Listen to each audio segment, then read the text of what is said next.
Hello there. Today I want to talk about something so fundamental to our digital world that we almost never even notice it. It's called a data type.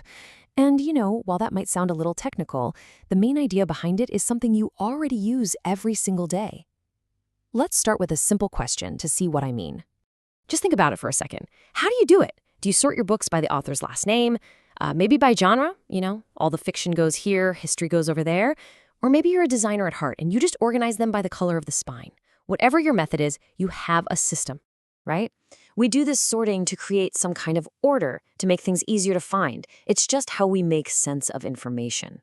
And a computer, deep down, has that exact same need.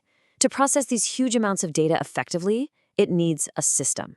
It needs to sort things into categories. But here's the big difference. You can look at Charles Dickens in 1841 and you instantly know one is a name and the other is a year. A computer doesn't have that intuition. To a machine, they're both just a bunch of electronic signals, just data. So it needs to be told very explicitly what kind of information it's looking at. It needs clear, simple rules. And this is probably the best way to think about it. The best way to understand a data type is to picture it as a labeled container. That label, like username, right here, tells the computer what kind of stuff is allowed inside. So you'd put a name in this box, not a phone number. The data type is that label. It sets the rules for what goes inside the container. Okay, so let's pop the lid off the most common containers we use. The absolute fundamentals are for storing two things we use all the time: text and numbers. Here's a pretty simple table, a lot like one you'd find in a database for a library or a bookstore. So we've got columns for things like the author, the title, the year, and the number of pages. Now, take a look at that second column, the one called type. Those kind of funny words, varchar and small int, well, those are the specific names for our containers. They are the data types. So the first type is for text. In the programming world, we call any piece of text a string. It's really just a sequence or a string of characters that are all tied together. In our book list, the author's name and the book's title are both strings.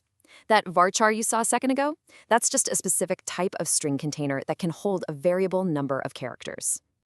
And the second main type is for whole numbers. We call these integers. They're for things you can count, like the year a book was published or how many pages it has. See, an integer container isn't just built to hold numbers, it's also built to do math with them, which is something you definitely can't do with a string. Now, this is so important because choosing the right container is everything. This quote from our source material explains why a programmer chose a general number container, that small n, instead of a more specific year container. Turns out the year type had this built-in rule that it couldn't store any years before 1901. And since some classic books were written way before that, well, it was simply the wrong container for the job. All right, let's move on to our next container. This one is, well, it's beautiful in its simplicity, but it's also the foundation for all decision-making in computers.